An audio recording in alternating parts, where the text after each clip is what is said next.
मित्रमंडळींनो नमस्कार. तर युवा मराठी चॅनलचे 1000 सबस्क्रायबर होण्यासाठी युवा मराठी चॅनलला सबस्क्राईब करा. तर बघूया आता आजच्या भागात नेमकं काय घडलं आहे.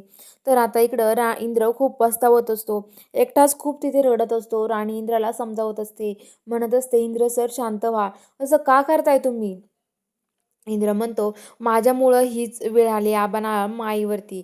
अगं त्यांनी काय काय कष्ट सहन केले. अगं खूप कष्टाने हे सगळं उभा केलं. पण माझ्या एका सही आणि एका सिग्नेचरमुळं हे सगळं त्या विक्रांतच्या नावावर झालं. मला याचं खूपच टेन्शन येत आहे." असं म्हणत असतो आणि म्हणत असतो, की "आता काय करू मी? मला तर काहीच कळत नाहीये." राणी तूच सांग ना गं मी काय करू?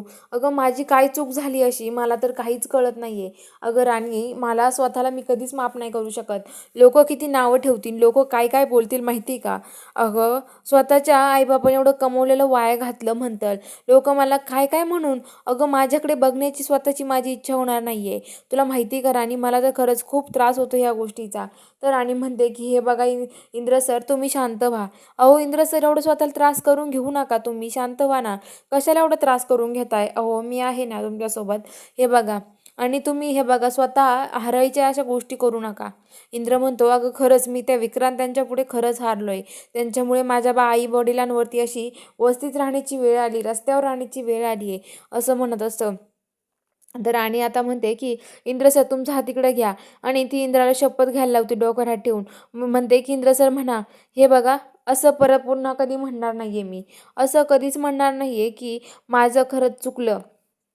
आणि हे बघा, खरंच तुम्ही असं काही बोलू नका. अहो इंद्र सर, तुम्ही खरंच चुकीचं करताय इंद्र सर हे. खरंच चुकीचं आहे. अहो इंद्र सर, माझी शपथ घेऊन सांगा तुम्ही असं काही वागणार नाहीये." तर इंद्र म्हणतो, की "नाही, खरंच नाही वागणार मी राणी. हे बघ तुला काय वाटतंय?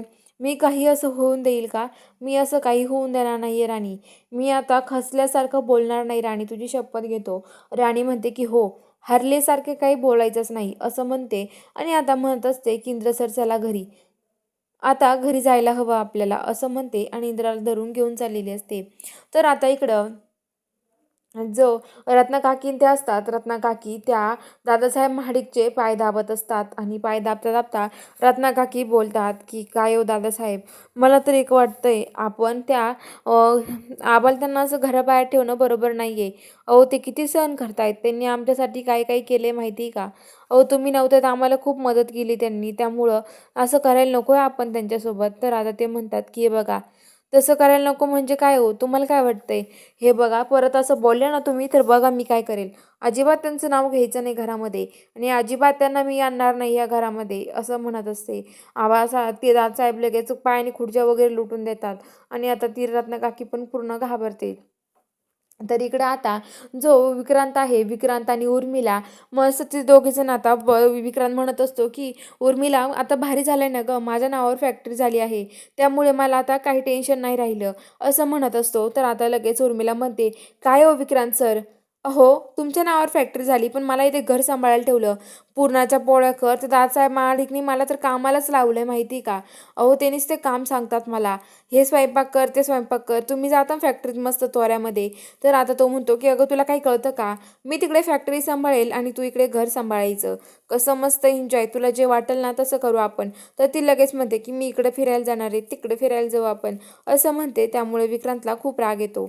आता इकडं जी राणी ते असतात, राणी आबांती आता तिथे इंद्राला घरी घेऊन येते राणी आणि आबांती आता रूममध्ये असतात त्यांच्या.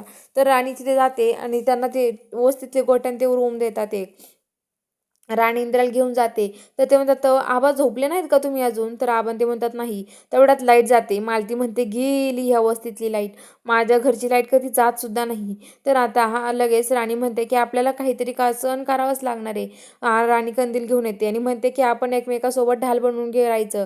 तेवढ्यात वस्तीतले सगळे लोकं तिथे येतात आणि सगळे लोकं तिथे आता मेणबत्त्या आणतात, काही जण कंदील आणतात, काही जण तिथे हे आणतात ते जे चिमणी जे असतात ते सगळं घेऊन येतात आणि तिथे लावतात. तर आता राणी ते सगळं बघून आबाला त्यांना म्हणतात, "आबा तुम्हाला काही लागलं तर कळवा आम्हाला."